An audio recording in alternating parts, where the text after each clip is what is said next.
the fuck? I thought you already had it on. I thought you already had it on livecast. It's all we're live right now. I just opened up with you saying what the fuck. So.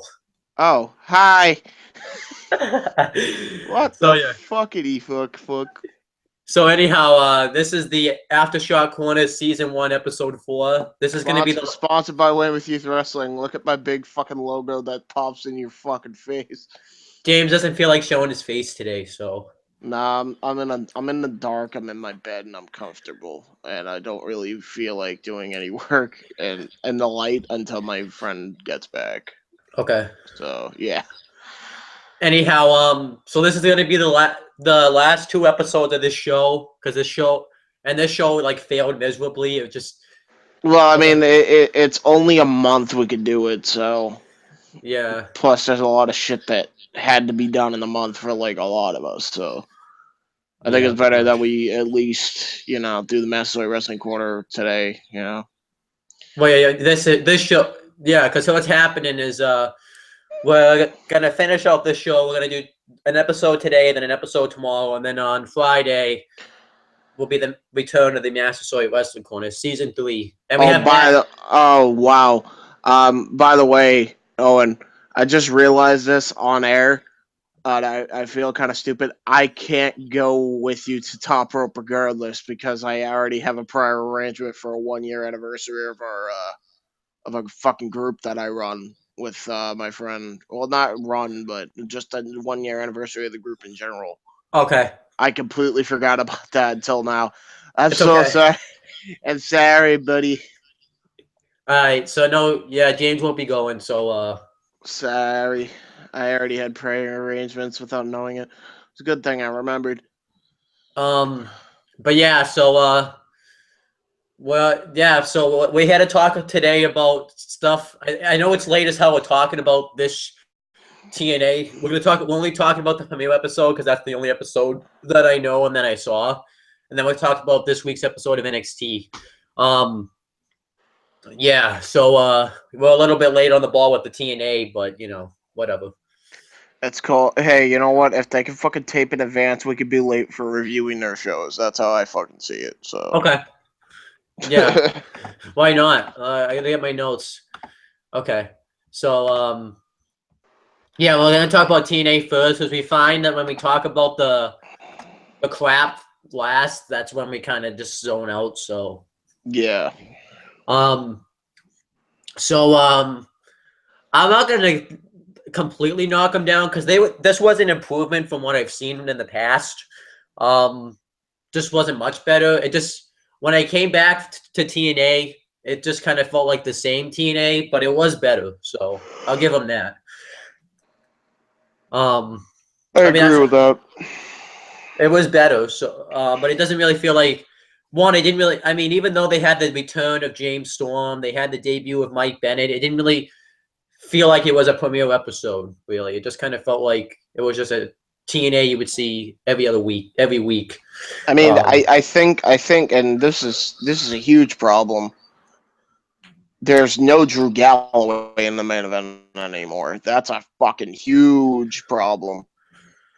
Man, the fact that it's like the hottest commodity since fucking pretty much Bret Hart, that no one thought was going to get released because he was just way too talented, but was getting jobbed out in WWE. So he comes to TNA to make a name for himself. Like, they had the moment right there. I mean, I'm not saying he had the star power of Bret Hart, but he had the similar story. You could have built on that, and yet give the title to Matt Hardy and just make this whole thing go down the fucking shitter.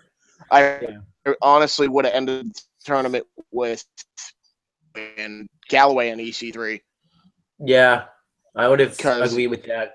I mean, the only reason I think they ended it with Matt Hardy and EC3, which pretty much just spoiled the 2 matches, but we only knew that anyways, was because they had the storyline. That's really the only reason. So. Yeah, but it's like, really? Like, you can't. It doesn't really make sense to me as not just an in general fan. Like, if I never watched wrestling before in my life, and I'm seeing Matt Hardy with after. I'd be fond of this time. Why build up Yeah. for Hello? God knows how many just at the same time. Yeah, yeah, You're still lagging, dude. I can like yeah. I know. Okay, am I lagging anymore? Or you're not lagging right now, all right, but I'm gonna finish what I'm saying. Like I was saying, why the fuck did we take all this fucking time to build up a tournament that was gonna end with the same fucking outcome yeah, anyway, yeah. with between Matt Hardy and EC3, I was gonna rant and about that when we got there. Yeah, I didn't really think that made any sense either. the fact that they tried to make Matt Hardy the bigger star when in reality they should have put all their attention. What the fuck was that? Anyway, they should have put all their attention into Galloway because Galloway is the younger of all three of them. And well, not the younger of Ethan. I don't know how old he. But he has the bigger drawing. He has the bigger star power than Yeah, they do. yeah. I mean, Madden since 2000, 2000. I would say like 2010, because everyone wanted. I'm not saying because he was still a very good mid card wrestler. He put on some great feuds with MVP. Put on some great feuds with his brother Jeff. I mean, it wasn't like he um and he had a pretty okay feud with Christian before he left the company. I'm Yeah. I'm just saying, like, he became irrelevant. Like in 2000, like I didn't even know he was like having a feud of the year with Kevin Steen until they mentioned it. And not to say that was probably the last time Hardy was relevant was then. So I shouldn't really say 2010, 2012, because he was having like a feud of the year with Kevin Owens before he went to Yeah. WWE. So you can't. I don't understand pick the guy over the guy who's who they could have put the fuck build the company around. Anybody you should have idea was chosen one. The guy who was supposed to got the fucking Who? Galloway. Okay. And I'm not saying that Hardy didn't get the strap either. I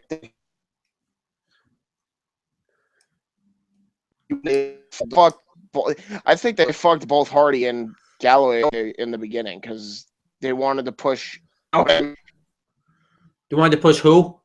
and they Hello? they did the two. Prodding, can you hear me? Yeah, Fuck this it's phone. still it's still lagging. Yeah, I know. Because hang on. But anyway, as I was saying, the guy who was labeled the chosen one should have gotten the belt. I understand that Matt Hardy never got the strap too, but you got two guys in a huge predicament. But in business wise, it should have been a clear cut like choice on who you pick. But I don't know who they have on their creative team, but they must not know anything about like business in wrestling because like it should have been Galloway. It should have been Galloway from Bound for Glory. He should have been the one and pin Ethan Carter and win the belt. Yeah. Because then you would have at least gotten some momentum. I mean, you have Galloway as your champion. You have who's the X? I don't even know. See that's how out of tune I am with the fucking company. I have no Who the idea. fuck's the X Division? Who the fuck's the X Division champion? I have no idea. Was he even on the show? I didn't see any X Division belt. I completely forgot that belt existed, not gonna lie. So they wasn't even on the show? No. Isn't that like one of their main belts? Like that's the belt that for option C to go to the world title, isn't it? Yeah. It's like they completely forget about all this shit. Like, They forget about it until Destination X comes around. Oh my god, and they wonder. I mean, they wonder why they lost guys like Aries and Styles. Man, I mean, they created they were the landmark for the innovation. Oh You yeah. know? Pretty But fucking sad. anyhow, let's get to the show. Let me find it. So anyhow, so the show, I'm just gonna say it happened just because it really just kind of felt like it did just happen. Um, it happened on January 5th, 2016. Um, and we had the Pope D'Angelo Gennaro and Josh Matthews on commentary. You know why? I love. Why would I want to? I mean, That I'm gonna say it right now. I mean, that's what brings down the show right there. You have D'Angelo Dinero on commentary. yeah. I mean, who the hell wants to God what? damn, he's annoying. I'd rather listen to JBL than Yeah, no him. kidding. That's sad to say. I will say this. I everyone gives Mike Tenay shit, but who really has more experience in the company right now Yeah. at commentary than Mike Tenay? I The mean, he's only been person there. that barely touches him is Josh Matthews. So why the fuck aren't they the commentary team? Yeah, I know it. They'd be better on the commentary team than the Pope D'Angelo Gennaro. I mean, I've always. I mean, you had the opportunity to have a three-man commentary team like when you debuted on Destination America. You brought in Josh Matthews. You already had Taz, and you had Mike Tenay. That But would have been cool. you boot Mike Tenay off for I don't even know what the fuck the reason was, and you replace him with Josh Matthews instead of having them in the three-man team in the first place with Josh Matthews as the head guy. Yep. Or Mike Tenay as the head guy, which probably would have made more logical sense since he's been there longer. Yeah, I don't even understand why he's off the commentary team. He's been there the longest. So I mean, and I think like right after Taz left, Hector Guerrero left. I mean, they had options. You wanted a guy. You don't even have a Spanish commentary team anymore. Why don't you get Hector Guerrero? yeah, Is he even employed anymore, or is he I have no idea. I'm or is not up to he getting too. sick of not getting paid too, and he fucking left? I don't really keep up to date with anything TNA related, so I can't really judge. Uh, But well, I anyhow, mean, yeah. on to the beginning of the show. It shows the TNA World Title Series video package because they were having ever since then. They had the World Title Series. Since EC3 was a baby and decided to have Matt Hardy have to be stripped of the title 2 days after winning it. So then, I mean, Yeah, the way you said it is ever since EC3 was like a fucking infant, apparently. He is wanting the TNA title. Yeah, it's just the way. Okay.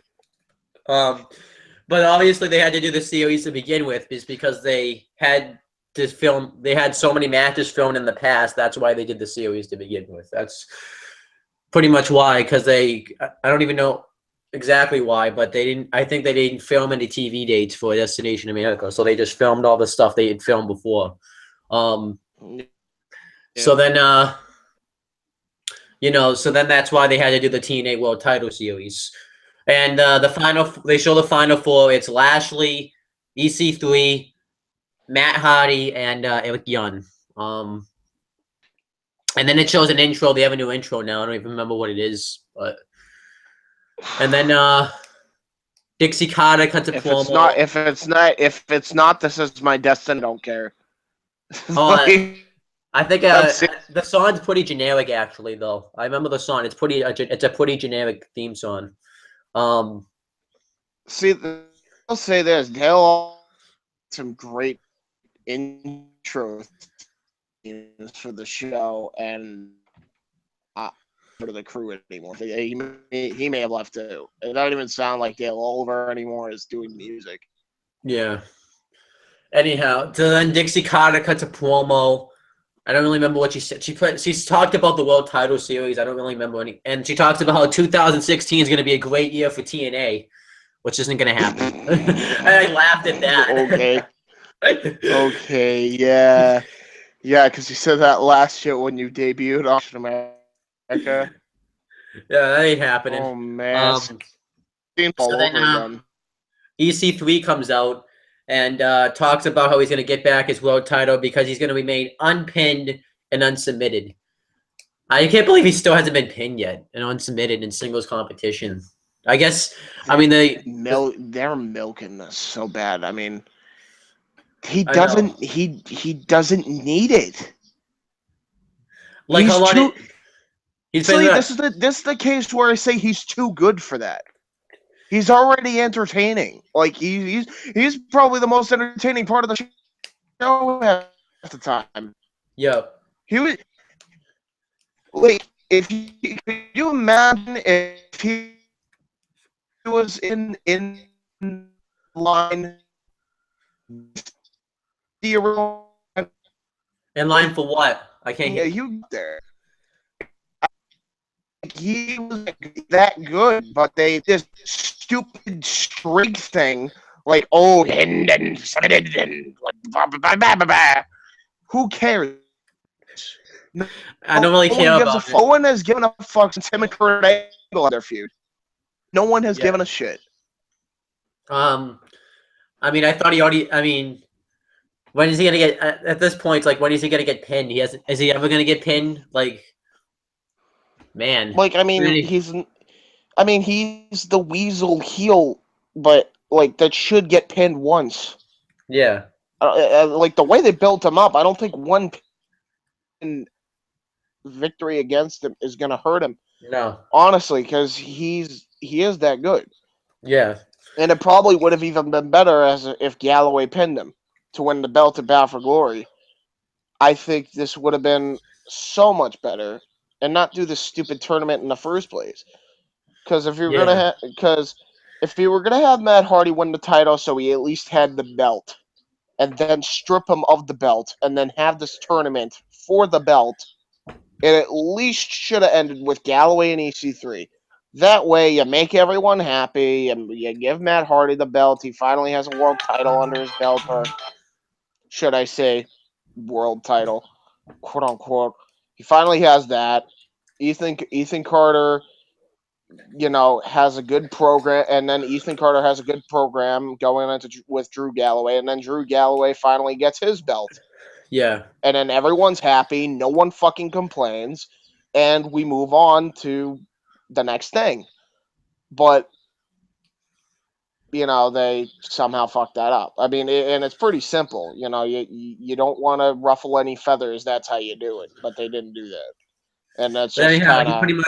he pretty much talked about how he's gonna win the whole world title series, and then Matt Hardy comes out, says that he lost. I won the triple threat match. You just Problem. couldn't accept that.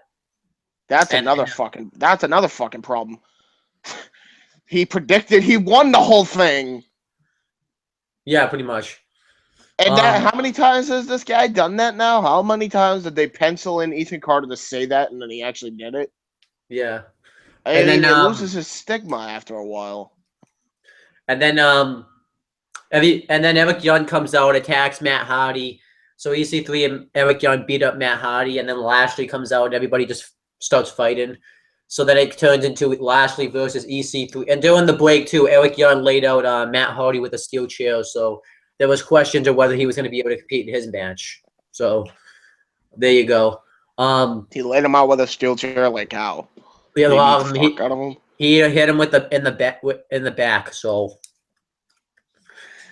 I mean, I've seen Matt Hardy go through worse. I feel like Eric Young's last relevant fucking thing was his title run, I feel like his best match was when he was babyface, and it was Slammiversary 2014 with him, Lashley, and Rude in the steel cage, which is probably one of the best steel cage matches I've ever seen in my life.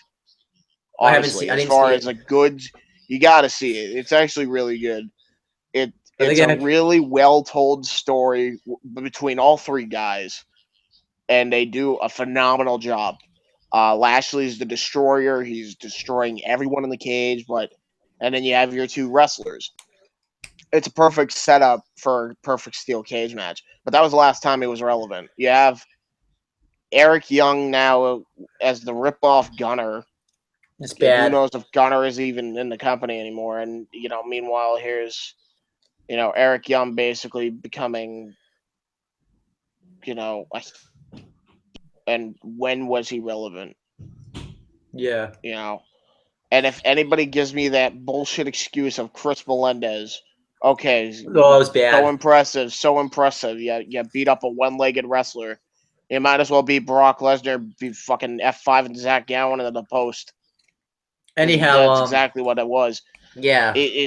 He's not good. He's not good as a heel. Make him babyface. Stupid. Especially with the gimmick he has too, it's just bad. It's But anyhow, generic heel. It's generic heel. It's we get fucking bad, man. Lashley versus EC3 in the first of the two semifinals World Title Series matches, and Tyrus was in EC3's corner. Which, by the way, Tyrus was supposed to have like a #1 contenders match for the title, and that never happened. So,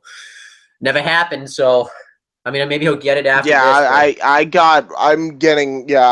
I'm getting really confused on that. Like, wasn't Tyrus supposed to get the belt or have a shot for the belt? Yeah, and it didn't Like, happen. where the fuck is he at?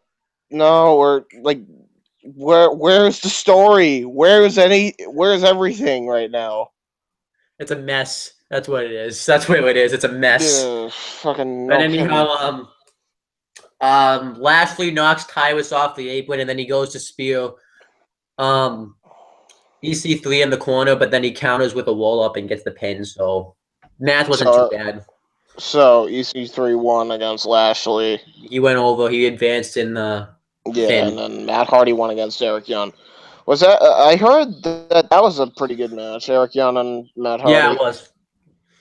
Um, and then But Kurt that's Angle's backstage, and he says everything he's gonna say. He's gonna say in the ring, and then we get the Miracle video package, which we'll Miracle get into video that. package. What? Oh, you'll see what that is. For what? It's Mike Bennett. He's the Miracle. Oh, yeah. Oh, I Um, thought you were talking about Kurt Angle miracle package. I'm like, what?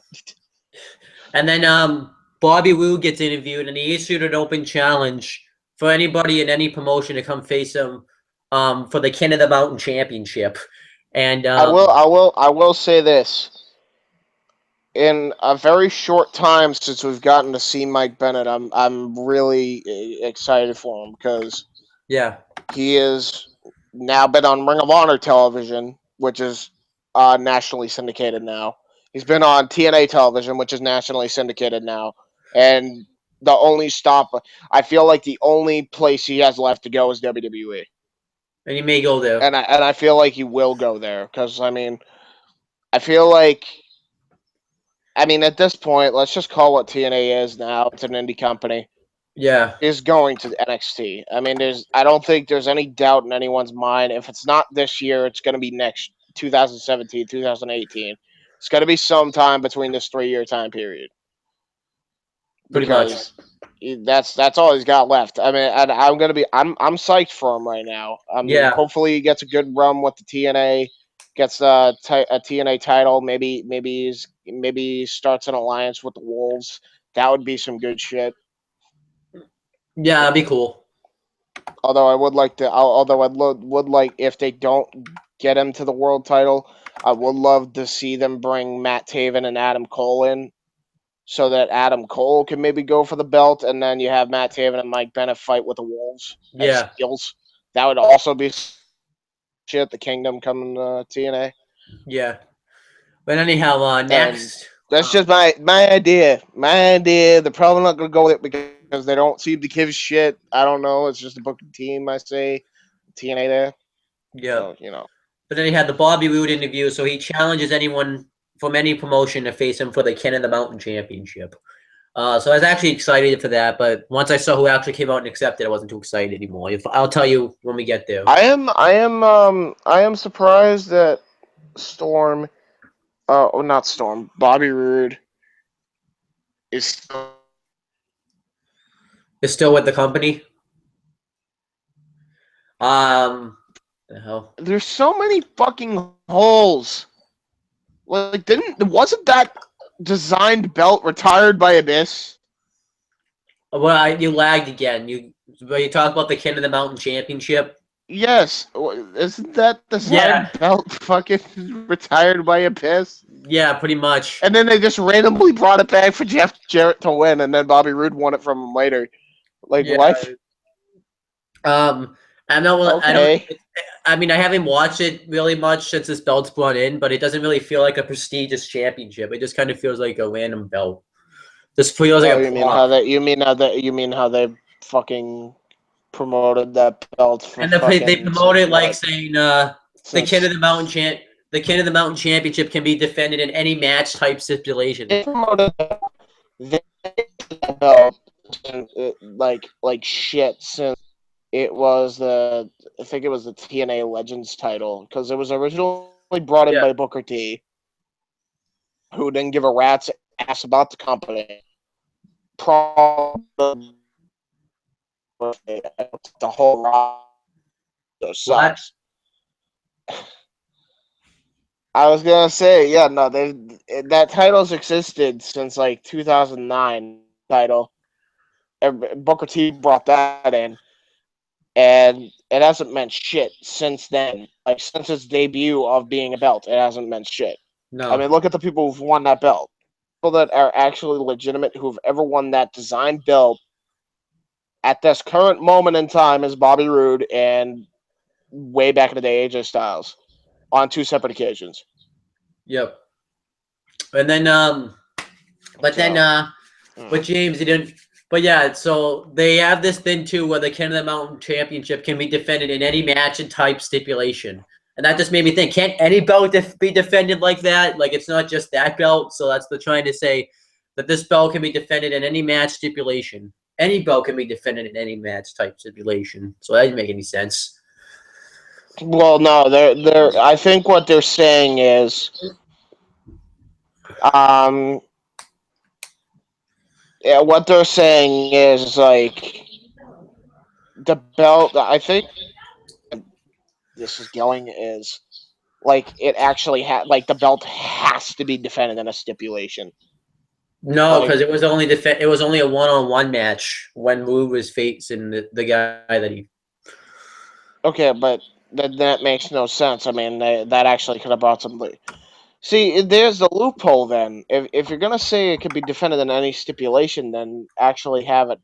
That would probably make the belt more legitimate because you could have that belt as, hey, you could have this in a Full Metal Mayhem match. You can have this in a fucking Yeah, hardcore match. You can have this in a street fight. You can have this in all these different matches. But it no, was only a one-on-one. that makes no sense. Then don't. Why have the belt then? Yeah, it just doesn't really feel like a belt. It just feels like a prop, really. Yeah, it's like, hey, you want to be known as King of the Mountain, even though it hasn't meant jack and shit since like 2010. Let's bring this belt back. Yeah. Anyhow, next Kurt Angle cut the promo. He talks about how he has his retirement tour coming up. So he talks about all these legends that he's fought over his career. He mentioned people from WWE and TNA, and he says that he wants to wrestle the best competitors backstage in the locker room, people like the Wolves. And the first person he wants to wrestle next week in the main event is going to be Drew Galloway, which I thought was kind of cool. So Drew Galloway comes out, talks about how great of an honor this is, and then Eli. Retirement tour. Retirement tour. Oh, that's funny. We Yeah, don't know where he's going after this. WWE most likely. Yep. And then Jesse Goddard and Eli Drake come out, who I completely forgot. I completely forgot they Jesse existed. Goddard and Eli Drake, is that a new tag team? No, they just came out and talked crap about them because they didn't get mentioned as like one of the greats of all time or something like that. So they were mad. So then they go to attack Kurt Angle and Drew Galloway. So Dude, they get their ass. they have no name. I thought Jesse Goddard's got released a long time ago. I thought Eli Drake was jobless too. He was even Jesse Goddard was even bragging about how he was on Big Brother on Pop TV. And I was just like, now Oh you're in a my dead effing fuck. now you're in a dead company called TNA. So where have you gone, buddy? Yeah, you're in another dead show. So it's like, where are you going, buddy? But anyhow, It's the same place he was. he's in. When was he on? What? Oh, I I don't love. know How long was he on there? You know what I find funny? what. They had so much hype for him because Victoria was bringing him in. Yeah, They actually had good momentum with him and Robbie E winning the titles. yeah, They had Victoria as the valet, and then DJZ was like their fucking DJ guy. And then look at what happened. This is some stupid bullshit. DJZ and then the bromance are just jobbed out. All three of them. yeah. You know what I thought was funny too when I'm he like, debuted wow. at Bound for Glory 2012, I think it was. He was meant to be talked about as this big movie star, and when he came out, nobody even knew who he was. I thought that was Yeah, hilarious. that was ridiculous. He's like, I seriously thought that they were really like hyping up, like the way they were doing it. It was like you would think they were hyping up a heel 2003 Rock to come out. Yeah, and nobody knew who he was. I was like, the fuck is this? Who I don't is this know. guy? And then they had to actually, And because then they, no one know who they were. They had to explain that he was on WWE Tough Enough before. And I'm oh, he like, what? was. Yeah. And I'm like, oh, okay. Now I remember the guy after like fucking 10 years of being irrelevant. And then, yeah, nobody knew who he was. And then, I don't know. And then we have, Oh my god. and then we have Eli Drake, who's pretty much just the only reason I even remember who he was like, oh yeah, he was in that crappy group with Drew Galloway and some other guy. Yeah, I don't understand what the hell happened to that. Oh yeah, that's right. Because like, didn't they like end that too? They They just randomly ended that group because of the Beatdown Clan fiasco that happened yeah, with Hernandez. Like they just kind of ended that group too. yeah. That's the last I heard of him was that episode. I think they had a match with the BDC and By the way, what thanks a lot, Hernandez. You fucking lying bitch. actually it's MVP's fault I think because I read he No, was it's not. MVP had no idea until like that night that he was still under contract with Lucha. oh I didn't know He had no clue. But they still fired him anyway because he brought him in. So yeah they had to give the accountability to someone. yeah Because at the time it was just like, oh yeah, well Hernandez, we can't fire him because he never was supposed to be hired in the first place. So MVP, you're fired. so So any it was a scapegoat bullshit. yeah so then so yeah Eli Drake and Jesse Gardner tried to beat up Kurt Angle and Drew Galloway. That didn't really go over well because they got their asses kicked. So Yeah. I don't think I even needed to say that because everyone pretty much knows that Kurt Angle and Drew Galloway aren't gonna get their asses kicked by Eli Drake and the other guy. I don't remember. Jesse Goddard. Yeah, that just shows how much how You relevant don't care. No. that just shows how relevant these guys are. I can't even remember their names. Holy shit, bro. Right. Um, Fucking yeah. heap of a mess. But I actually do want to see that Drew Galloway Kurt Angle Well, match. Because they're having a match. They already, I do too. but and I You know guess what I want it to is see? You nice want that to know what I so? You know want to know what I want to see Drew Galloway start doing? what it would be nice if Google Hangout could work for once. That'd be nice. Yeah, I know, right? I was saying, you know what I'd love to see Drew Galloway do? Like pull it out in the match, like pull out those stops against Kurt Angle, like pull out Shinsaki Nakamura's running knee, Shining Wizard, that Yeah, fucking knee. I would love to see that. yeah, that'd be great. I think I'm gonna look that move up online. Yeah, no, it's fucking awesome. You know what? I really wish that was in wrestling video games Yeah, because that move is. I think it's called the Strong Style Knee in I wish English. off topic, but I wish Anthony Green. I don't know if you've seen his finish. I don't really think it's a finish, but I wish his move where he goes off the top rope and does like the diamond cutter. I wish that was in video games. Oh yeah, Um, that one's awesome. Yeah, I've seen him wrestle. Yeah, so yeah, I wish that. I don't. Obviously, I don't think that's his finish, but if it's not his finish, I yeah. wonder what is his finish. No, Um, I think that is his finish actually. Yeah, but yeah, anyhow, no, that would be fucking awesome to see something like that in wrestling video games. But yeah, yeah. Anyhow, back on the topic. Jeremy Borash is backstage and he's trying to get an update on Matt Hardy. there's another guy that should be get rid of Christy Hemme and replace it with Jeremy Borash, I don't please. even know if Chrissy Hemi's on. Oh yeah, she is.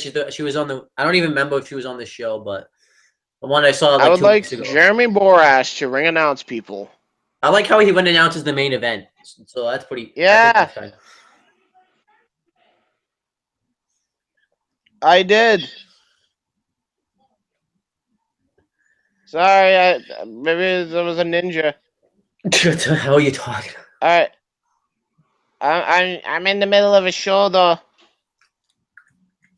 Okay, all right, here we are. Anyway, so I don't know if I might be getting a call or something. I don't know yet, but Okay. just be prepared because that does happen, and it might get cut off because someone calls just in future events. All right. Um, but I will say this. Um, I don't even. What the fuck was I gonna say before I got interrupted? We were talking about Jeremy Oh yeah, no. Borash. Can we have Jeremy Borash as the ring announcer and Mike Tenay as the backstage interviewer? Like, give him something to do. Yeah, I don't even see Mike Tenay. I think what happened with Mike Tenay is he started hosting this other show called Unlocked or something, and that like got canceled because no one watched it. Because it was on like a Saturday morning. So Was that a TNA show? it was like yeah, but it was like I don't even know what it was. I Oh never yeah, saw it. that So. fucking. Oh yeah, when Destination America was trying to give them different show ideas. Yeah, I I don't think it went remember off. that. Anyhow, he's I didn't. backstage to check on the health status of Matt Hardy, and Jeff Hardy says that he's going to be out there because this is the biggest opportunity for Matt Hardy, and that was it. And then we Yeah, get the match between Eric Young versus Matt Hardy, and the second match. Matt Hardy does come out there because he's been put through tables, put through ladders, and all this other stuff. He's been last ride off the stage and been back. So why the hell wouldn't he come out after getting hit one time with a steel chair? Come on. Um, yeah. any so I, He's gone through a lot of shit. He went yeah. through a hellacious feud with Edge, and they're like seriously saying, "Oh, he's not gonna be able to come out. Then I remember May too. not be able to." He had like appendix surgery too, and he broke his appendix, and What? he finished a match in the win or something like that. Did he really? I think. But anyhow, this actually was a good match here. Eric Young just wants Matt Hardy to be counted out because he doesn't think he's gonna come out. Like which because I guess Eric Young doesn't know his history of wrestling because of all that stuff I just talked about. Um, So when he does come out, he's all shocked, which he shouldn't be shocked because for the reasons I just talked about. So then he storms up the stage, and Matt Hardy backdrops him on the ground, and they start fighting for a while. Eric Young dominates a good portion of the match, and then Eric Young pile drives Matt Hardy on the exposed floor on the outside, and Jeff Hardy comes out, and Eric Young drop kicks him, and they get back in the ring. Eric Young goes to go off the top rope, and Matt Hardy catches him at the twist of fate for the win. It was actually a pretty good match. And then And afterwards, Eric apparently Young, a really hype up and apparently a surprise return from Jeff Hardy too. Holy shit. he was on the show. Oh yeah, yeah. Because I forgot the show is live actually. Um, Yeah. Eric For Young then once. is so then Eric Young's backstage, and he's sick of being attacked 2-on-1, so he's gonna take action in his own hands. And then wow. Don't. I think That's not a heel thing to say. yeah, no one said no heel says that. So Oh my god. The fuck, dude? Really? then Oh my god. Just don't even say anything because he deserved it because he tried to fucking beat up his brother with a chair, so why wouldn't you freaking try yeah, to. Like, TNA makes no sense. and then Jeff Hardy's backstage. They have good matches still, even in their dying days, but Yeah, they still don't make any sense. And you know what? What was it? I heard a rumor that Vince Russo was back in TNA. wow. I would not be surprised if this is him writing this shit. I really wouldn't, because I mean, they didn't make sense before. They're making worse sense when he's ever on there. So, like, holy fuck. All right. Anyway, continue. Jeff Hardy's Fuck this. backstage. I don't remember anything he says. I don't remember what happened. I think EC3 came up and they talked crap to each other. I don't really remember what happened. We don't care. And then Bobby Roode has his open challenge, and Blam accepts. Blam comes out and talks about how he's gonna fight Bobby Roode, and and 2006 is gonna be the year of Blam because he screwed up. He didn't know what year it was. So then someone called up. Yeah, Botchamania. Botchamania made a huge deal on that. I know. So then, yeah, it was pretty. I didn't really care much for the match. I don't care about Blam. I mean, Bobby Roode brought him to somewhat of a passable match, but Bobby Roode won. I don't remember how he won. I think he won with the Roode Bomb and retained his championship. And then afterwards, Why Eric do they Young. call that the Rude Bomb? Like, ugh. It's just Such an because ugly. it's an Such an AA. ugly name. Yeah. Such an ugly name. And then Uh, Eric Young and Blam beat up Bobby are Roode you afterwards. serious? What? Apparently, it's snowing outside. But anyway, It's not continue. snow. Eric Young and Blam beat up Bobby Roode afterwards. And then Yep. James Storm makes his return. I think he super kicked Yep. somebody. I don't remember. And then afterwards, he says, everyone's probably been wondering where I am because before when I was here, I was somebody I didn't like, which is I think is probably the truth because when he was there before, he Oh was. yeah, no, I would not doubt that for a second. And he talks about. Yeah, he talks about how he's been all over the world, which we know for that as a case. And he says that he was watching the award show and he got most disappointed. He won the most disappointing superstar of the year award. So that made him a little bit mad. So he made a phone call and decided to come back with TNA. And Beer Money afterwards reunites, and then they play Beer Money's music. So it was cool to see Beer Money reunite. I was just mainly disappointed when I saw this segment because I wanted to see James Storm in NXT. like So yeah. I mean, I don't think he sold out though because he talked about. I'm not disappointed in Storm. I'm more disappointed in TNA. It had to take James Storm to potentially leave, okay, to go into to go to WWE NXT, debut there, and act like himself, which he has not been since what 2014. Now, would you count himself as And when he turned on Gunner? Because he was kind of himself then. I would say maybe like when he started doing the Revolution stuff. That's when he. okay, so since then, since he started doing the Revolution stuff, he was trying to the want to be Bray Wyatt shit, right? Yeah. Um, See and see the person in the background even agrees with you. yeah, that's Mike. Hi, Mike.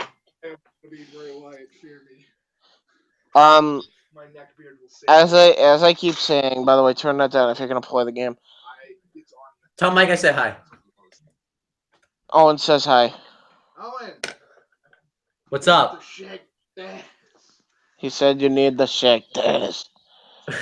But yeah, no. So since James Storm was doing the Bray Wyatt shit, he wasn't relevant, and then it takes him to leave to go to NXT to finally be himself again, and for TNA to finally take him back and say, "All right, you can be yourself and team up Yeah. with your old partner." That's probably the only reason he went back was because he wanted. Well, yeah, and then his contract he said was better in TNA too because he has a family to feed. But I feel like NXT was probably the better option. Um, even if it wasn't money wise, if just because then NXT couldn't even use him because they still had Storm on TNA. So pretty much TNA sabotaged Storm being able to go to NXT because WWE NXT couldn't use him because he was still. Yeah, I mean, we got that one match with him. I mean that was good to see him on NXT for a short while. I mean, And he did say too. There is an interview which I'll post in the description box or the comments. I Um, will put it saying this that way: he. I would have liked to see him and Elias Sampson and maybe some other people. Like I heard Gunner was gonna try to make his way in NXT, and maybe they could team up too. And Austin Aries was thinking of making his way in there. I feel like Rude would have been next. And I think see the thing is I think TNA realized that the real Revolution faction, the one that should have happened all along, would have happened in NXT, and they didn't want to take that opportunity for that to happen, so they lose more viewers. So they basically made up this whole convoluted BS of, oh, he's still with TNA, and say, all right, fine, don't leave. We'll let you be yourself. Yeah, You don't have to be this guy anymore. You can team up with Bobby Roode as Beer Money. I can't blame And TNA for doing that though because they would have been in. I can't either, but it really had to take James Storm to go to NXT for them to finally fucking wake the fuck up with this guy. Yeah, Like, really? I mean, Like, and there yeah, is. he's the one guy they got lucky with. Everyone else left because they did the same bullshit. AJ Yeah, Styles left. Austin Aries left. You know all the guys. Chris Daniels left. Kaz left. Saban left. Shelly left. All these guys that ever made that company what it was. You know, even the Young Bucks. The Young Bucks were there for a period of time. They left. You know, Hardy's potentially leaving. Sting left. Kurt Angle's retiring from the company. You know, you wonder why these guys are leaving or did leave. And Storm's the one guy that's still there because, but it was very close for him to leave too because they almost did the same bullshit with him. and they could do the same, and they could do the same thing. I mean, They could do Storm the could same still thing leave. with everyone else, but they No, don't. Magnus even left. Yeah, Magnus left. Fucking Rob Van Dam left. Jerry Lynn left. I don't even know. There's so many people that have ever helped TNA over the years. I like there. Samoa Joe, This is Samoa Joe too. Yeah, Samoa Joe. MVP who got unjustly fired because of Hernandez's bullshit. low key. Pretty Low much, they key. have no X division. Pretty much. Yeah, they have no extra. Like Kenny King's gone. Where the hell is Kenny King? I Yeah. mean, I know he's not the greatest wrestler in the world, but holy shit, like he was a Actually, I was part of the so I exhibition was going too. through I was going to the same stage. I'm going with that live back while I would randomly chant Kenny King for no reason. So, Fucking like um, it's so bad right I now. feel like Drew Galloway's probably gonna be gone too soon too. No, there's no doubt. I mean, if they already if they already dropped the ball with all the other WWE guys, he's going to be next on the list. Galloway's not going to make it far. And then yeah, they're just gonna. It's gonna be bad. It's gonna be really, really bad. And like I mean, they could leave. Beer Money could leave again. I mean, there's no. I mean, it looks like it's gonna be good now, but it could be bad. Because it was cool to see them together again, but it's like I wish it had happened not in TNA because You I would have know. loved to see. I honestly would have loved to see Beer Money in NXT. I would have loved to see. I would have loved to see freaking James Storm, Gunner, Austin Aries, and friggin' Elias Sampson on the faction with Storm. Yep. Now Elias Sampson's character is gonna fail miserably, like that I Yeah, I talked about mean, earlier. well, I don't know about that. Maybe it won't. I mean, wait, because We'll talk about that because at least with NXT, they build on the fucking story. Like yeah. they'll at least build on Elias Sampson's story and not give up on it halfway through because of some convoluted BS. I don't know. You I don't know, recall NXT ever doing that. Um. they even still tried with Solomon Crow. Yeah, they did try Even with them. after that fucking Nazi chick fucking made her debut in there. Like, by the way, who the fuck signs a person with a Nazi tattoo and thinks that, oh yeah, you can wrestle? Um. That's the only fuck up by NXT that's really massive. But Yeah. other than that, like, I mean, the only reason they give up on people is just because they don't have the time to showcase them. So yeah. no, Hello? they that's the only thing hurting them. And then you have, but yeah, James Storm.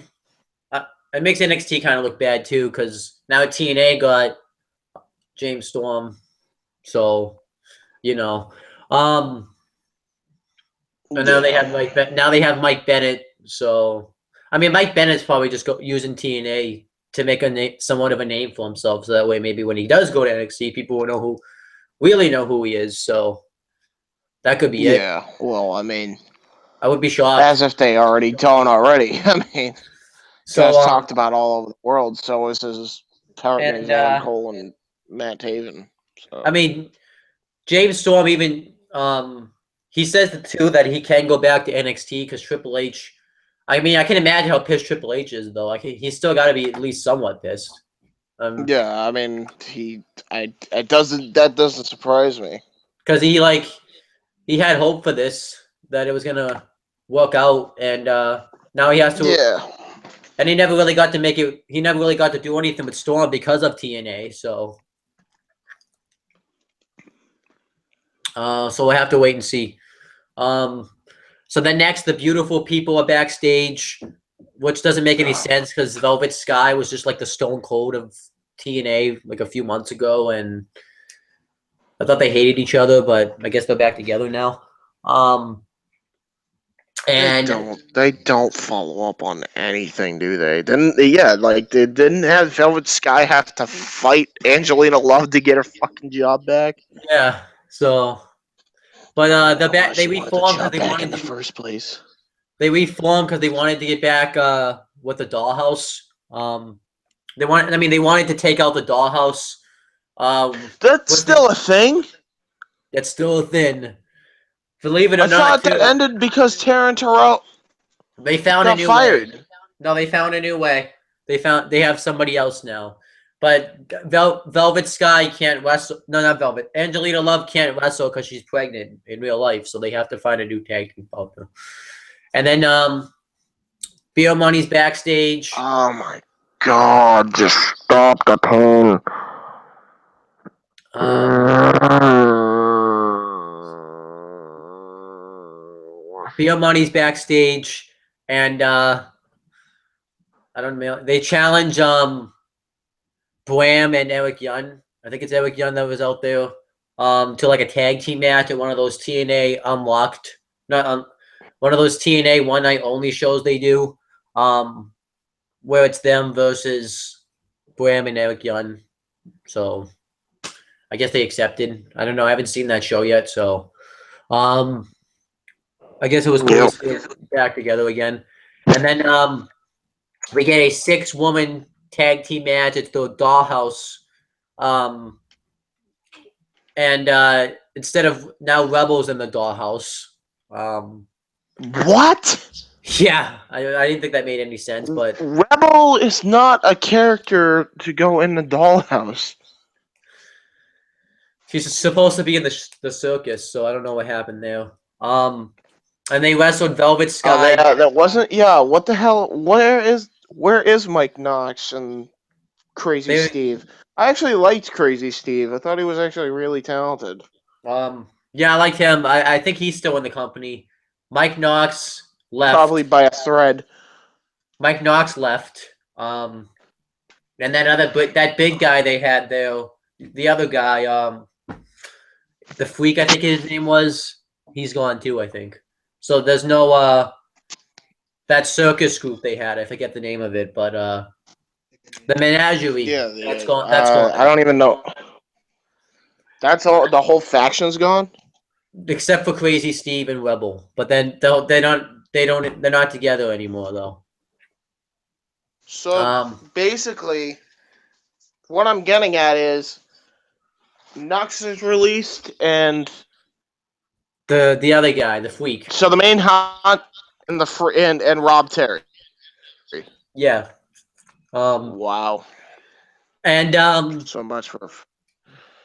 I remember too they would go on for weeks and weeks talking about what this thing was, and then all of a sudden I remember we talked about this too, where like he had like a carnival, and then like he he had like these video game, the arcade, and then like they built up this like struggle for Mike Knox for no reason, and then he just came back with the menagerie and everything was all fine. I didn't really think that just was terrible. Yeah, no, they build up this like sob story for him. And it's just he's just in the circus. They didn't really have a payoff to it. The sob story was that his girlfriend just went to TNA with him. And then another sob story they had. Another sob story. Wait, so Rebel's his girlfriend? I think so. Like in storyline, because I remember he had a girl with him. I'm assuming it was Rebel. How did the guy This that happened, ugly dude. get that girl? I'm not making this stuff. This actually happened. TNA doesn't make any sense. I'm not making this stuff up. This actually happened. Even ask Chris. He saw this too. Why? Even look up Mike Knox. No, well, maybe I do remember it. And it was just like it's something I try to block out of my head. Trust me, this happened. And I remember too. They didn't call him Mike Knox because they don't know how to say Mike Knox. They call him Knox. That was stupid. I always thought, why couldn't they just call him Mike Knox? Or Mike Knox, yeah. I mean, he's just Knox. Understand that. And then I remember the first match Michael he had. Knox or something like that. I remember the first match he had. He got jobbed out to Stin. He was supposed to be like the heavy of the aces and eights, and he gets jobbed out to Stin. The hell is that?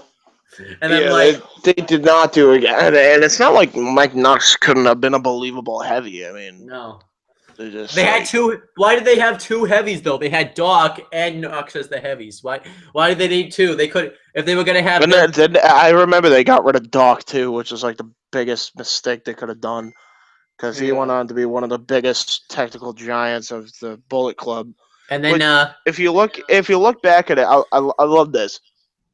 TNA knows that the Bullet Club is a rib on the aces and eights. It's the aces and eights the way it always should have been. Absolutely should have been. Okay, you had. All right, when they had that whole AJ Styles angle, that should have been AJ as the leader right there. I don't care what anyone says. They have AJ Styles lead. Well, not lead the Bullet Club. I'm sorry, he didn't even lead the Bullet Club. Bully Ray was like your modern day Carl Anderson. Like, they knew how to book this faction better than TNA did. And how long did TNA have? And they made like the Bullet Club like a way bigger faction, and like, what was it, like right after the Aces and Ace fucking ended. Finn Balor founded the Bullet Club. Yeah. Wow. That's I remember too. The Aces and Eight. The Aces and Eights was just purely comedy, really. I remember when they kidnapped Joseph Polk, and they're like, oh my god, they fed him chicken and electrocuted his nipples. The hell was that? And then like um, every match they had, I don't think they ever won a match. The only match they won was when Bully Way. They finally started winning matches once Bully Way came into the club, and then No, Bully Ray. Well, do you mean when Bully Ray was always in the club? well, yeah. And then I like too how they. I don't know if you remember this part of the Aces and Eights when they had Bully Way explain his whole plan. Like they had the whole thing planned out all along when they really didn't. Like they had everything planned out to the dot when they really didn't. Yeah. Like you know like I always knew Bully Way was going to be in it because they never beat up Bully Way. So that was pretty obvious. But Well, no, they did. Well, you forget they did. well, they did some. They only touched him once, but he said, it was just to show that he wasn't in it, which I thought that they covered up with that pretty well. A lot of people give that they give that part a lot of shit. Like they give the reasoning for Bully Ray to join, like how he was a leader all along. A lot of shit. A lot of people like, do. A lot of groups. I actually thought it was a good swerve. Yeah. But the problem is, no, I think everyone was giving Aces and Eights so much shit at this point that no one cared. Yeah. The one good thing about the group was, and the way they built up to Bully Ray being the leader. That's it. That's the only good thing that came out of it.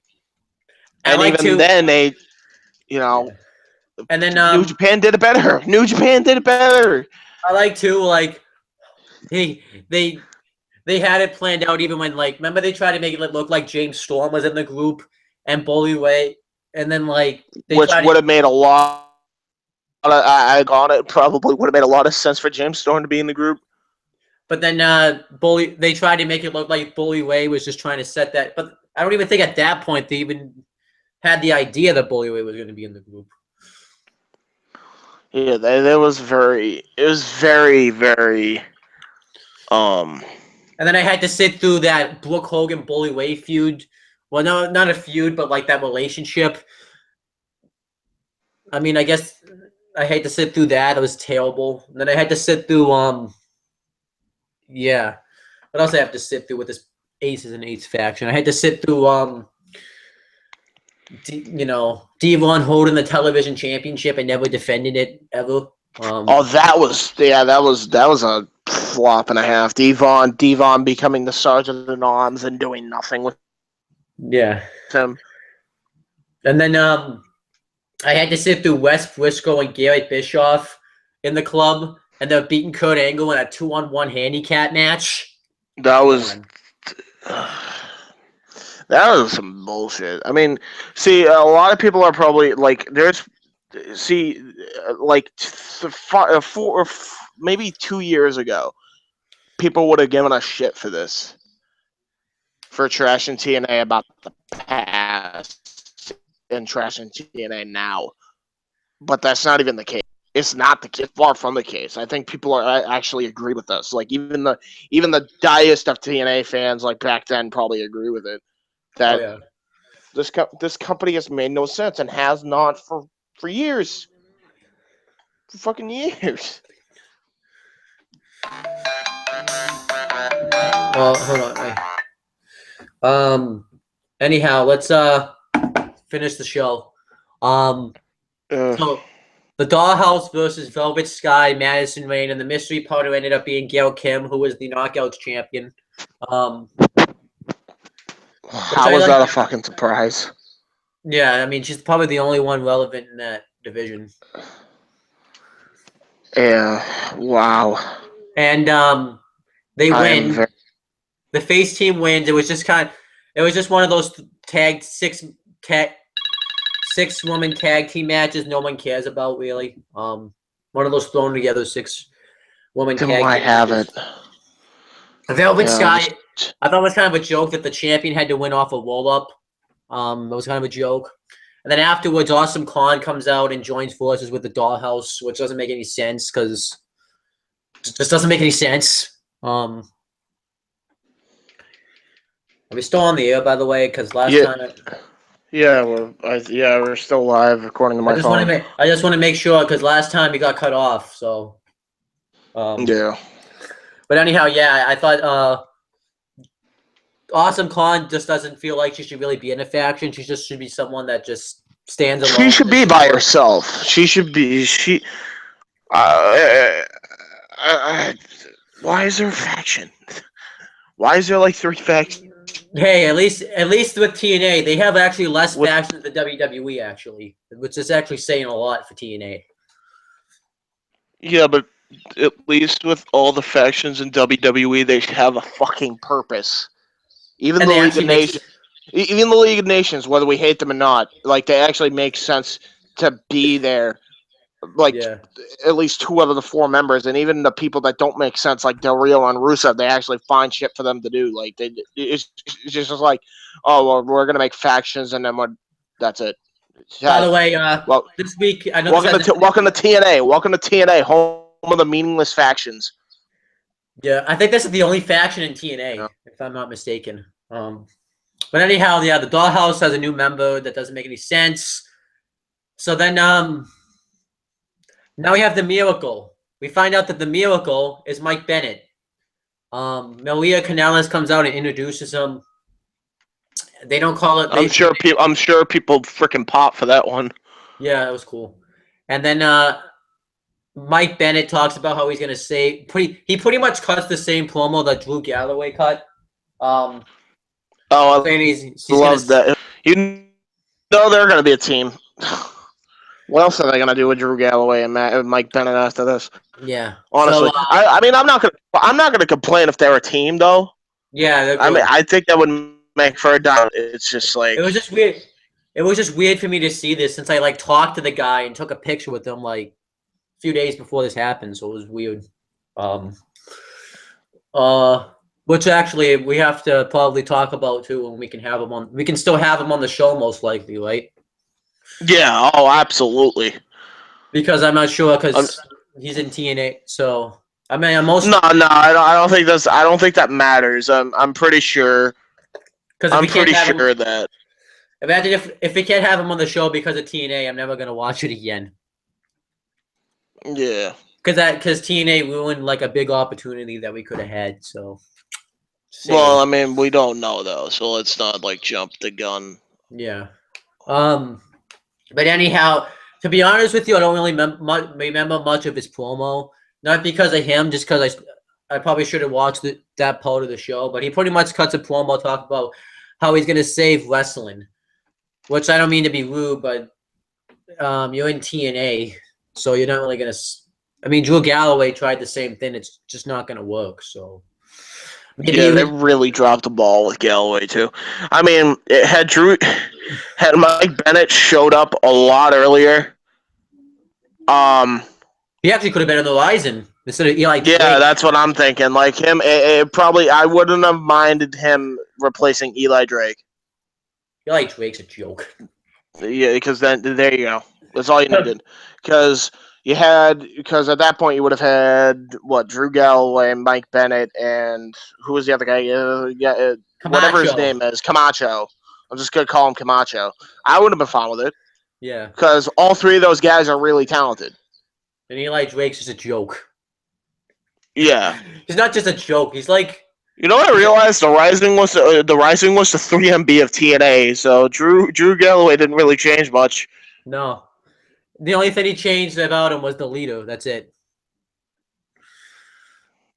And then Matt Hardy's with his family backstage, and he's talking about how he's going to win the TNA World Title for us, which didn't happen. So then Drew Galloway and Kurt Angle are backstage, and the Wolves come up and thank them for talking about how they're a great tag team. So they want to have a tag team match with Kurt Angle and Drew Galloway at that TNA show that they do, like, you know, the one night only show.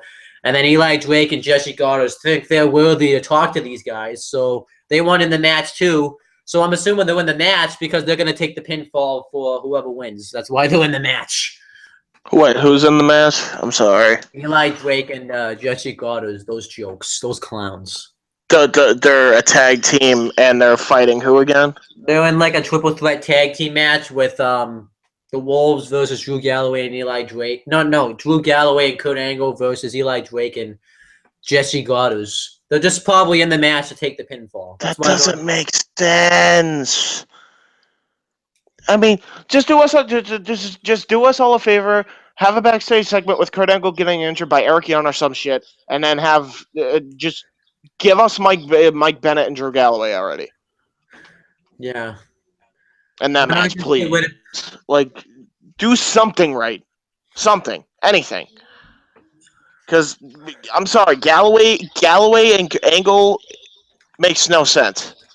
I think they're just like, this is just a one-time thing, but I don't know. Yeah, oh great, one-time thing. How about we actually build our freaking division since we're not going to have freaking Bennett win the belt anyway? I know that's what's going to happen. As much as I like Bennett, I just the way the TNA books, I know that I know he's not going to get the belt. Yeah. I know he'll probably go into Drew Galloway territory with the way they're booking him exactly the same way. They're the exact same way, actually. Holy shit.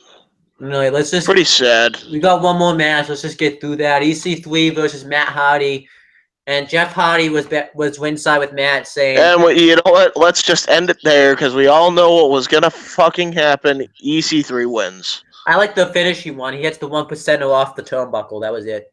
The match actually was pretty good. At least EC3 won because imagine if Matt Hardy had won. I hate D'Angelo Dinero because I heard D'Angelo Dinero was hyping this shit up as match of the year. This is the only match that's had the year just started. How can you and they're saying match of the year candidate, and I'm like thinking, have you seen Nakamura and AJ Styles? Have you seen Okada versus freaking the other guy for the world belt? Like, you kidding me?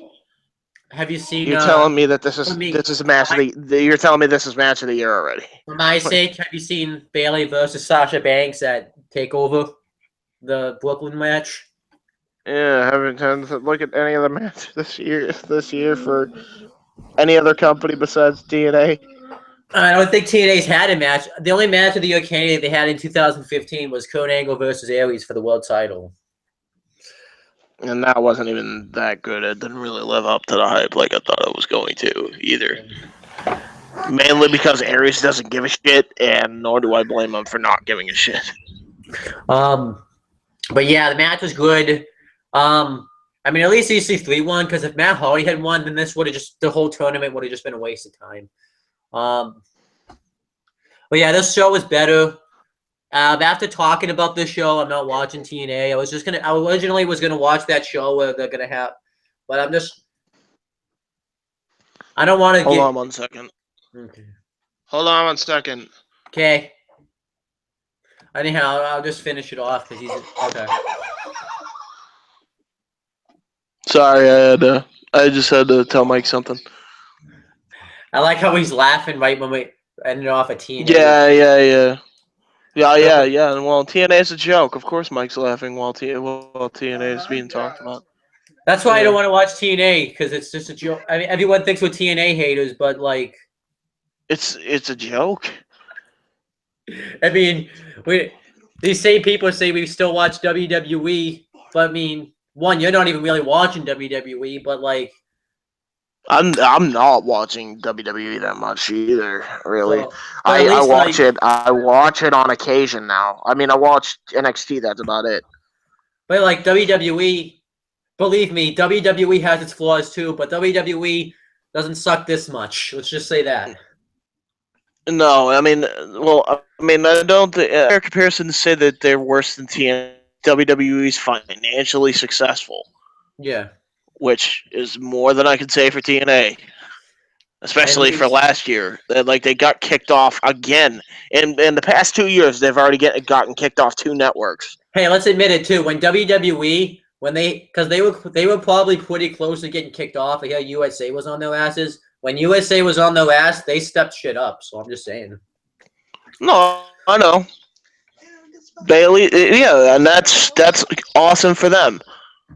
I think we're just mad because when WWE, when WWE actually puts forth effort, they actually can put to push together a good show. So I'm just saying. But anyhow, yeah, that's TNA. I'll get if I was gonna rate the show, I guess a 6 out of 10. I mean, but for TNA standards, but like I don't know. I can't really. I mean, it was an improvement, but like not really. It's just not. I'm not. I just no. It's just the same thing that I've been seeing pretty much. Yeah, I mean that's all TNA will ever be. So I don't know if TNA is ever going to change. At least WWE. I mean, WWE may not ever change, but you know, I feel Well, like the thing is, WWE has a better chance of changing than TNA ever will. yeah. Because at I least they said have the talent. At least WWE has the talent to do it. Well, that's more than I can say for TNA. And even if they do have some talent to do it with, they botch it every fucking shot they at have. least their storylines make more sense than TNA. Let's just say that. Like I literally was just talking about a Mike Knox storyline that sounds like it's made up, but actually happened. I'm just saying. I'm just saying. Yeah. Anyhow, let's move on to something positive. And let's move on to Yay, NXT. um and this week's NXT took place on January 13th, 2015. We have a new commentary team now. It's Corey Graves and Tom Phillips. I don't know why they took Rich Brennan off. I mean, Byron Saxton. No. Oh. I actually like Byron Saxton and I actually like that commentary team, man. Yeah, I know. Fuck. I mean, maybe they already want I to mean, put the only Corey. I reason think they want to put Corey Graves on the. I wouldn't be surprised if Corey Graves is already going to be positioned to be on the Raw or SmackDown team. Maybe that's why they did it. I think they Maybe also the same thing Byron with Rich Saxton's Brennan. also he's commentating Raw, and SmackDown now. So I mean, 3 shows would probably drive any normal person insane. So Oh yeah, Byron Saxton's a hard worker. I will not deny that. He works his ass yeah, off on 3 different wrestling shows. So I'm kind of mad they took Rich Brennan off commentary. He's the backstage interviewer now. He does good at that, but I liked him better on commentary. Um, yeah, he's not awful. I think the reason why they did that was because Tom Phillips has wanted to do commentary, and they wanted to give him the spot to do it with. So and you he can't actually complain. wasn't. He was better with Corey Graves too. He was actually better on commentary. So Yeah, I mean, I think there's a huge great. I think that sounds like a great dynamic with where you know yeah, when you have Tom Phillips, who's the white meat babyface commentary, obviously, and then you have Corey Graves, who's your asshole heel commentator. but You yeah. know, I mean, like it takes a lot to get Corey Graves to side with the babyface. Like that Kevin Owens Sami Zayn match. Like once when Corey Graves was even like saying enough of this Owens, enough. When you get Corey Graves to side with the babyfaces, you have to do like a lot to get him to side with the babyface. And Kevin Owens did that. That's how great of yeah. a heel Kevin Owens was. Oh, definitely. I mean, well, you also have to remember too when you had what is it? You had Alex Riley get attacked. Like he was on Riley's side for a little bit too there. Yeah. Actually, yeah, pretty much. Yeah. So, I mean, you have to be like a big heel to get him to side with you. I mean, not side with you, but to go against you. Um, but anyhow, Yeah. let's get to the show. William Regal cuts a promo. He comes out. Yeah, he's And back. I was happy to see him back. He comes out and announces that there's going to be a women's battle royal in the main event, and the winner faces Bayley for the title. I thought that was fine. I mean, Huh. I actually like we've talked about. I like him as an authority figure. He just comes in. He's a neutral. He comes in. The reason why he works is because he's on so list. So, and he just Yeah, I mean that makes him a lot better. I think he's probably the better. Like for doing so little, William Regal's probably the best on-screen personality right now in WWE Yeah, I mean, he's not, and the or thing that anywhere makes for him that better as an matter, really. the thing that makes him better as an authority figure is he doesn't take sides. He's very neutral. Yeah, I So, mean that makes it even better. Um, um, and then Sami Zayn comes. He brings back Sami Zayn. This was the first time we saw Sami Zayn because they went back in Full Sail since forever. I think I don't even remember the last time he was there. He was there maybe since on NXT Takeover Unstoppable. So and he comes out and he says it's good to be back in Full Sail, and he says that he wants back his NXT Championship. Because he never really, I mean, he got his rematch, but he never really got to have his rematch finished. So he wants his NXT title because he feels stronger and better than ever. And then, so they're thinking of doing a match between yeah, Finn Balor and Sami Zayn on an episode, which I cannot wait for that. yeah. I'm for it. And then Samoa Joe comes out and says that you don't want to have this match. You should just leave and rehab your shoulder because the last time you were in an NXT title match, I had to come out and save you, which I like that he brought that up. Because that's it. Because I was hoping he was going to win that up. Because that's building on story. TNA, take notes. And then he says that he wants Sami Zayn to get out of his win. And then Baron Corbin comes out and says that he says that since he won his match, he should have an NXT title match. And he even says that Samoa Joe already had his chance, and Sami Zayn, you've been out of injury all year long. I've been winning matches, so I'm the rightful #1 contender. And then Samoa Joe says, "Well, I choked you out at Brooklyn." So then Baron Corbin just kind of stands off to the side for a while, and then Samoa Joe tells Sami Zayn to stay out of his win, or no, to know his place when he's in his win. And then Sami Zayn says, "My place is in this win." And then Baron Corbin attacks Sami Zayn from behind, and then Sami Zayn haluva kicks him outside the ring and has a face-off with Samoa Joe afterwards. So good segment here. I liked it. I can't really, no complaints really. What do you think? No complaints whatsoever. I think it was a great segment. You said what you say? Good segment. Yeah, I said it was a great segment. And then Bailey gets interviewed. I don't remember anything she says. So, Oh well, you tried. I think she talked about like who she could possibly face for the NXT Women's Title. I mean, I'm assuming that's what it was because that's literally what the champion would say. So, and then they did the year-end awards for NXT, and you know what? The NXT actually did the NXT awards better than the Slammy awards for WWE by just doing a video package. That's all they did. They didn't have anyone come out and accept the award like the Oscars. They just did a video package and showed somebody get interviewed. They pretty much did the award show better by pretty much not doing the award show at all. How weird is that? Yeah, no, that's pretty sad. How does that even happen? But no, so overall wrestler of the year was Finn Balor, and he also won male wrestler of the year. The best NXT, that's fucking cool. The best NXT takeover show I think was Brooklyn. The tag team of the year was Enzo and Cass. The female of the year was Bailey.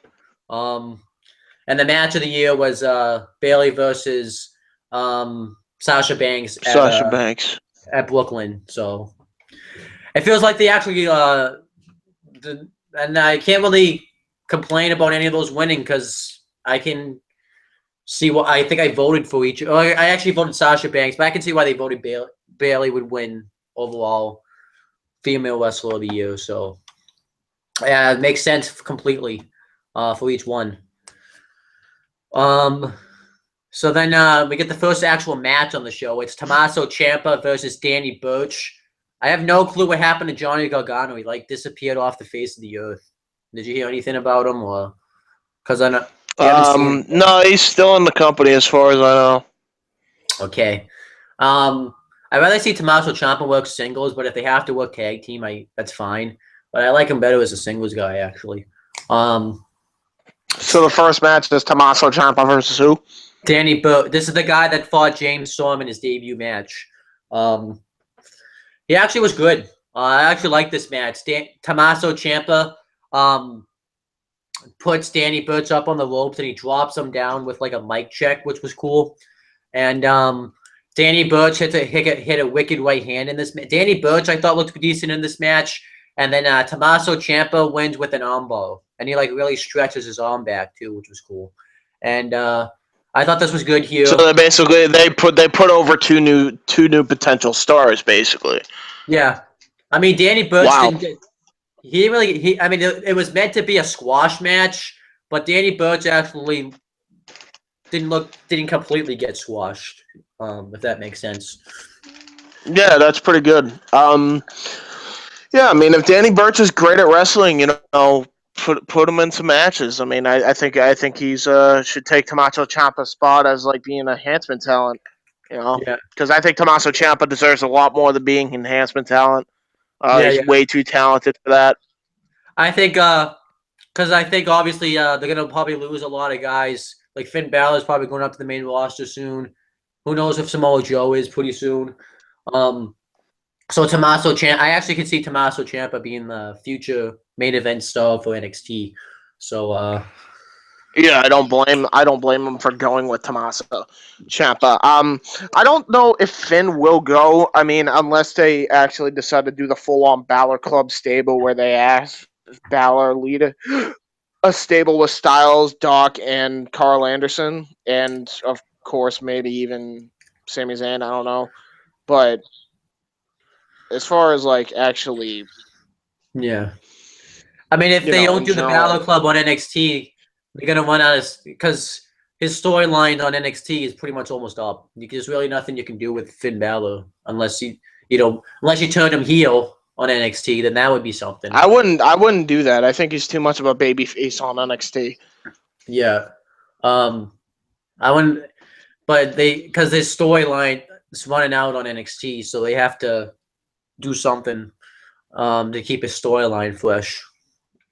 But anyhow, next Enzo Amore and Colin Cassidy get backstage, and they cut a promo on the mechanics, and Oh, so they're still continuing the feud?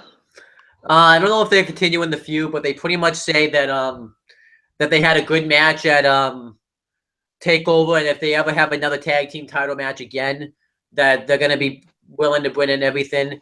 And they say they still don't like them. So I mean, I think they were just cutting a promo, pretty much talking about. But if they continued the feud, I wouldn't complain. Um, I think they're trying to do this via WrestleMania time, get some hype going for WrestleMania, even though probably won't be on the show. They're probably like trying to get people to watch the product. So yeah, that's why they're probably saving Enzo and Cass's big moment for now. That's I what feel I'm like assuming. yeah, I think they're gonna. Well, I think they're gonna win the tag team titles at WrestleMania, the WWE tag team titles at WrestleMania. Um, by beating the New Day. Which I've talked about before, because I think that would be cool. And then throughout the night, they have wrestlers in the NXT Women's Battle Royal Cup promos about why they're gonna win it, which I liked. Billy Kay cuts a promo. I don't remember anything that she says. Diona Purrazzo. This is the chick that got knocked out by Asuka in a match, and she actually even says that too. Like better known as the chick that got knocked out by Asuka. Emma's backstage and she talks about how she started the NXT Women's Revolution, and she said she's gonna win the Battle Royal. And then that was the only ones that did it for now. They do it with all of them, so we'll get into that later.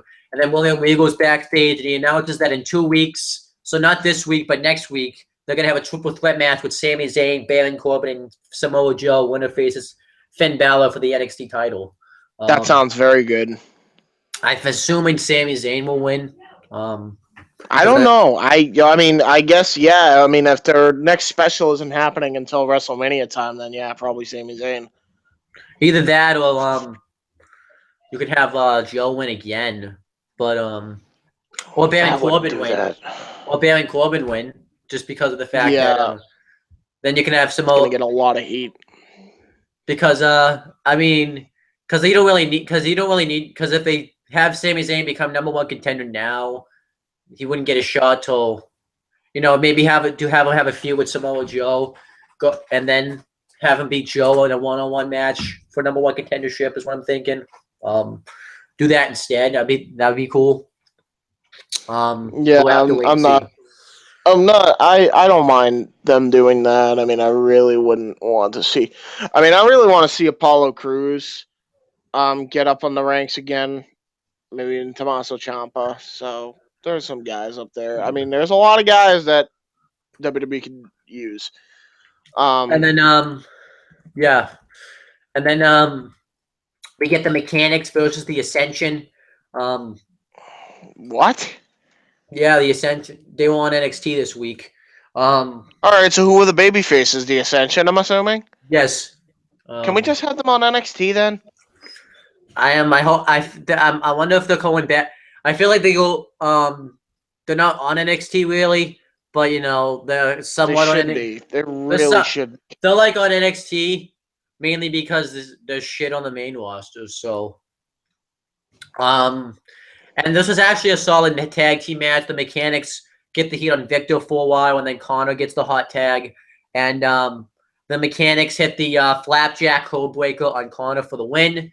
And I like this. Obviously, I think it makes sense to put them over. The Mechanic looked really strong in the matchup, and I think the Ascension losing in NXT is obviously fine because it doesn't really hurt their prestige on NXT, and they're still the longest reigning tag team. And beating someone like the Ascension would be like beating like a main event talent on the main roster. So I'm fine with them losing on Going over, NXT. yeah, that's fine. Although you can't pull Jericho with them because they're way. I mean, it just Yeah. because they've already lost. They've already also lost to Chad Gable and Jason Jordan too. So So yeah. I I feel would like think if you're gonna have you either you make this as their final appearance on NXT or just have them win the belts again because like you can't keep like making them look weak. You know what I good mean? point. Like Yeah. they can't just keep like they're it wouldn't make sense gimmick wise. So I think NXT realizes that. I think they're gonna not like have them show up anymore after this. Yeah. They just probably want to make the Mechanics and Jordan. I feel like too it would they're slowly building up a feud between Jordan and Gable because they were able to beat the Ascension as well. So it's like what you can do, I can do better type of thing.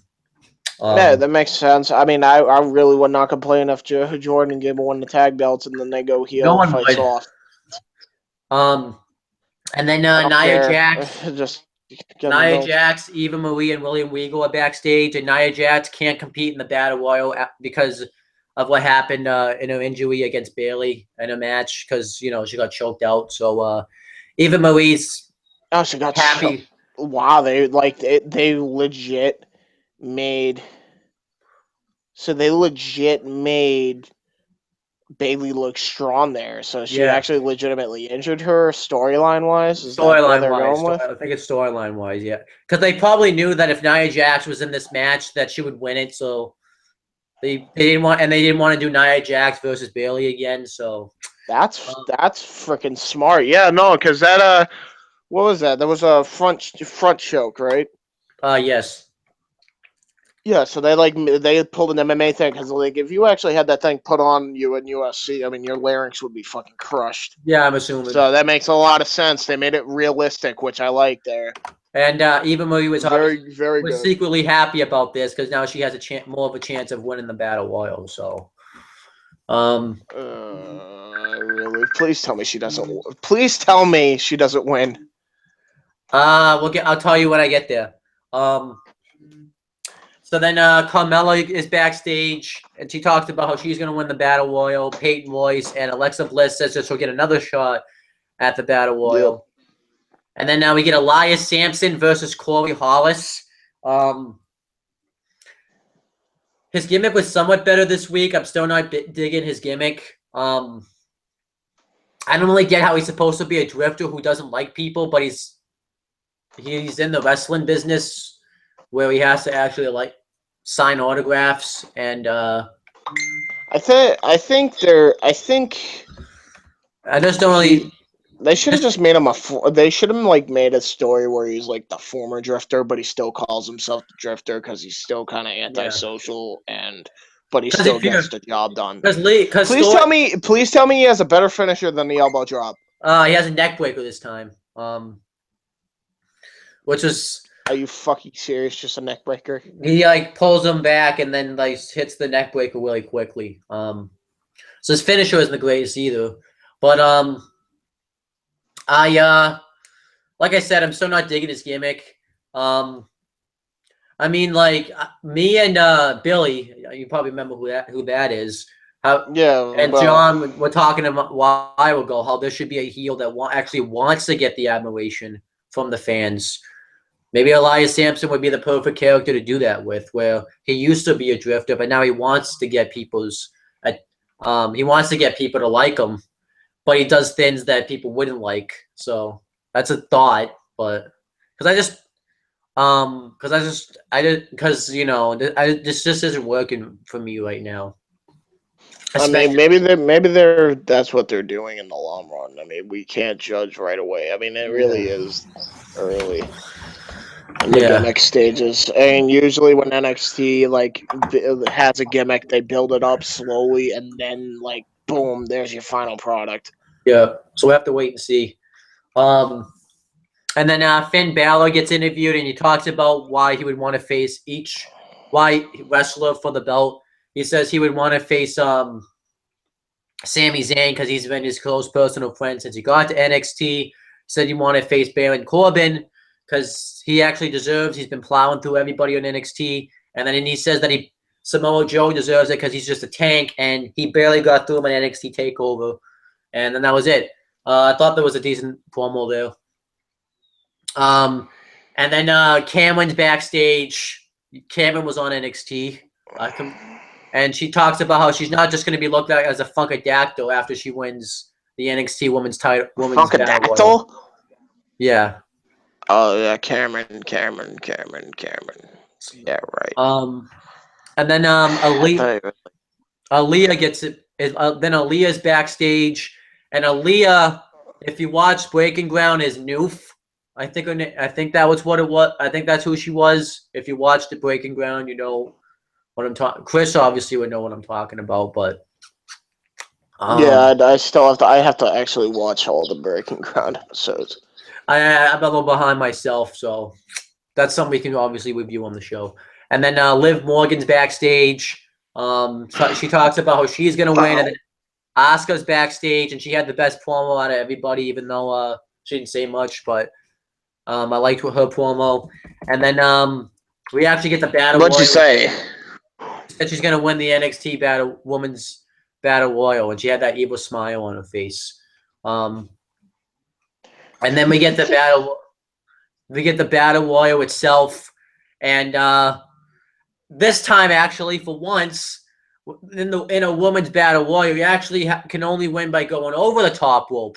You don't win by going under the rope, through the ring. You actually have to go over the top rope and win. So I like that part of it. Yeah, they're like because when they always do those battle royals, that you could go anywhere through the ropes because they didn't think that women could go over the top rope, which I thought was like asinine. Yeah. So at least you actually had to go over the top rope. And when Eva Marie's making her entrance, Asuka comes out during her entrance and interrupts it. And then Eva Marie gets in Asuka's face, and Asuka kicks her right in the face, and she ends up going underneath the rope, so she wasn't eliminated. And then it was a good battle royal. All the enhancement talent pretty much got eliminated like right away, pretty much, which I expected. I like the stuff that happened with the brawl occasions that happened with Emma and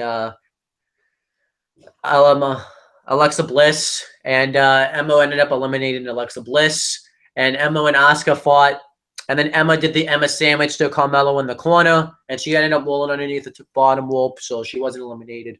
And eventually, it comes down to I think it was Billy Kay, Peyton Royce, who I think should be a tag team, Asuka, and Emma. I think that was the four.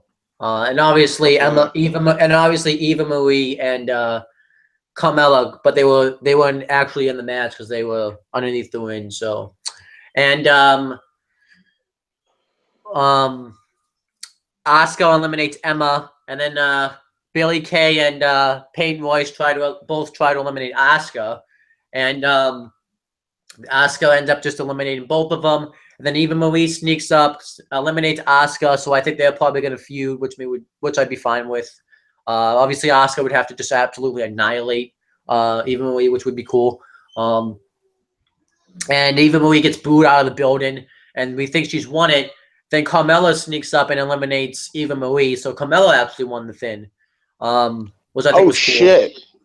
I was shocked. So Carmella's gonna finally get a. So Carmella's getting a shot at the title. Yep. Damn, that's an underdog story right there. And actually, good job NXT. That's the thing. That's very solid by NXT. They threw something that no one would have ever expected, because everyone would have thought that Eva Marie, Asuka, or Emma would win the thing, but they go for a 180, pick something that everyone likes, and went with Carmella. And I was like, and no one expected it. Nobody expected it either. I mean, they picked a great opportunity. They picked an amazing opportunity for this. So, and afterward, and I actually can't wait to see what they do with this, because they're both. They're both pretty much best friends in real life. I don't know if you know that. So I can't wait to see how they build up this feud. Obviously, I think I pretty much have an idea how they're going to build this up. Where it's just going to be like a friendly competition type of feud. But what is it? What is this? Bailey and Carmella. Oh yeah. Well, yeah. I mean, underdog versus underdog. I'm totally fine with this, honestly. There's really no complaints I have. It'd be kind of cool if one of them turned heel, but obviously no one. I don't think anyone should turn heel, just because it really wouldn't make sense for Carmella to turn heel, because she's with the most over tag team in the company, and Bailey just can't be heel. I mean, she's too old to be heel. So I actually would just be fine if they both just stayed face and feuded, which would be cool. All right, well, that's all the stuff. I feel like we only talked about NXT for like 10 minutes, and then we talked about TNA for what seemed like an eternity. What the hell is that? That's why I don't like talking about TNA as much. Because hopefully that's the last. There's so many problems with it. You don't really have many problems with NXT, so it's just like, oh yeah, well, I like that. I like this. I like that. I like this. The thing is we actually talk more about wrestling when it's bad. We spend more time talking about that certain show, and then when it's good, we're just like, okay, yeah, it's good. It's just yeah. We just go through it really quickly because we don't have anything to talk about because it's good, But like TNA, it's just like, I think we didn't really talk about. Let's be honest though. We didn't really talk much about the TNA show. We mainly talked about just how bad it is. I feel like when we review TNA, we're reviewing the whole product ever. Yeah. It's just because every time we talk about it, we don't even talk about the show that happened with TNA. We just talk about how bad it is. Yeah, pretty much. I mean, that's literally what we do. I think this is the first time, too, we've talked about TNA when Oi didn't want to talk about it, and we still hated it. Yeah. But now we got bad news. I mean, I guess I got to tell you now, Oi is actually liking what's going on with TNA. So that's not I don't care. I'm not. I don't even care who runs. I don't care if he thinks he runs a show. I am not reviewing TNA. If he reviews TNA, that's when I am not doing the show. I'm serious. Like this is the one occasion where I'm saying given another chance, and already just from what I'm talking, just from talking about this product, I am saying no. It was one, Just no. yeah, it's just bad. And yeah, but yeah. So tomorrow, I actually can't wait to do the show tomorrow because I got a big. I don't. You probably know the rant I'm gonna say. I got a big rant tomorrow that I'm gonna go off about. You probably know what I'm gonna rant about if you watch Raw and SmackDown. I did not. What would be the rant? You would have to explain it to me when we I'll get off explain it here. when we go. Yeah, when we go off the air. And anyhow, let's end off this hangout. So plug your stuff, and then I'll plug my stuff. All right, guys, check out Weymouth Youth Wrestling. Episode 3 is going to be going to be up by this week. Episode 4 will be out by next week, hopefully. And then also check out Jay Hebert's Side 95. I uploaded AJ Styles. I Am remix with this New Japan theme. That's awesome shit. I've listened to that show Backwards about cover. 3 times. Backwards cover. There's a lot of different things on there, wrestling and non-wrestling. So check that out also. And usually I also check out this show because I always promote this show too for some reason. Which I guess that's not really a bad thing. It's just like weird. I always promote your shit and some of your shit. I think it's just forced a habit at this point. Yeah. So there you go. Check out the Aftershock corner, guys. Sorry if this show failed. It wasn't probably once it's the summertime. This show will be better. Hopefully, Yeah, because this was. See, the thing is, it's January. We only got 1 month before we go back to school, so I guess it was just and don't blame us. It's also Hangout too that kind of screwed the show over too. yeah, badly. So hopefully, next time we do the show, Hangout will be better, and also too, I'll be better because we were busy. Well, he was busy. I was just a lazy ass pretty much this whole vacation. Yeah, no, I've been busy pretty much. I mean, I've had my lazy moments, so I'm not gonna lie. Yeah. So we maybe in the summertime will be better. So. Yeah. All right, promote your stuff. Okay, so I got a lot. I obviously have a lot of stuff to promote because I do a lot of things on YouTube. Obviously, check out this show. My YouTube channel, Less Than Fortune 44, where you can get all my content that you can watch. I review a lot of wrestling. And check out the Aftershock corner. Obviously, this show. Check out its Facebook page, even though it's only gonna be active for like one more day, but just check it out anyways. Check out the Massasoit Wrestling Corner if you want to get caught up before season 3, which would take you forever. But check out Massasoit Wrestling Corner. It's way more fun to do the Massasoit Wrestling Corner than doing this. Not gonna lie. But check out the Massasoit Wrestling Corner and its Facebook page because I update them quite frequently. With spelling corrections. And good. Check out let me think. Oh, the Retro Wrestling Review Series. That's really been inactive lately just because we haven't had the time. We're at the point I'm gonna talk to James off the air where if we're just gonna scrap that whole show completely or continue it, we're not sure yet. But check out the Retro Wrestling Review Series where we review past wrestling shows, any wrestling show too. It's not just WWE, TNA. It's WCW, ECW, and any other wrestling promotion out there.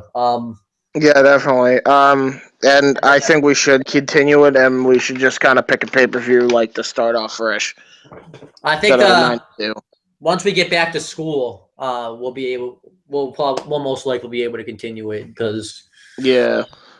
Well, I think we should. You know what I think we should do? We should do a WrestleMania. We should do a WrestleMania review, just because I think that should count.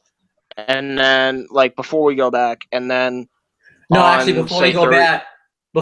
back, we should review the Royal Rumble from 1992, like we've wanted to, for like the longest time. Well, I mean, I will say this: I don't really want to do that much.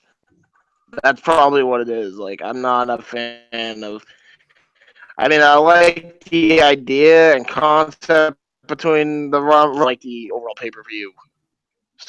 So we should try. I mean, I still would put it on. You eat already? Yeah, already ate. I didn't. You're, la- you were lagging again. I'll make something if I have to. Made something downstairs if you like it. Yeah, no problem. You were lagging again. You have to repeat yourself. I was gonna say, we'll probably. I think we should do the WrestleMania 17 just to do it because I love WrestleMania 17, and then we do Royal Rumble 97. Like two separate Um, episodes where I think we could do the WrestleMania X7 one this week, and then maybe we could do, say, when does Royal Rumble happen? this Sunday, so we have to do. I'm thinking if we did a Royal Rumble after.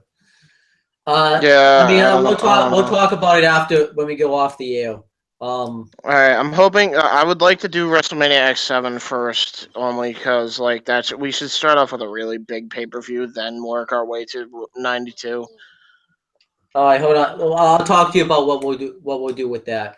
But anyhow, check out the Retro Wrestling Review series because then you'll see what we actually did do with that. If you check it out. And check out my non-wrestling channel, Owen the Talkinator. I reviewed a movie called The Visit on there, so make sure you check that out. And what else can you check out? CM Brothers, just for the heck of it. And you can check out everything else. I can't really think of anything else. It's all in the description box down below, so check all that stuff out. Sweet. And yeah, so we have one more show. Make sure to check it out. It's going to be the season finale. And I know the first season aren't always the greatest, so this is an example of that. But that's pretty much it, guys. We'll talk to you guys tomorrow. We don't know when we'll do the show tomorrow, so Yeah, we'll see. we haven't decided yet, but you'll see when it happens. All right, bye. Bye.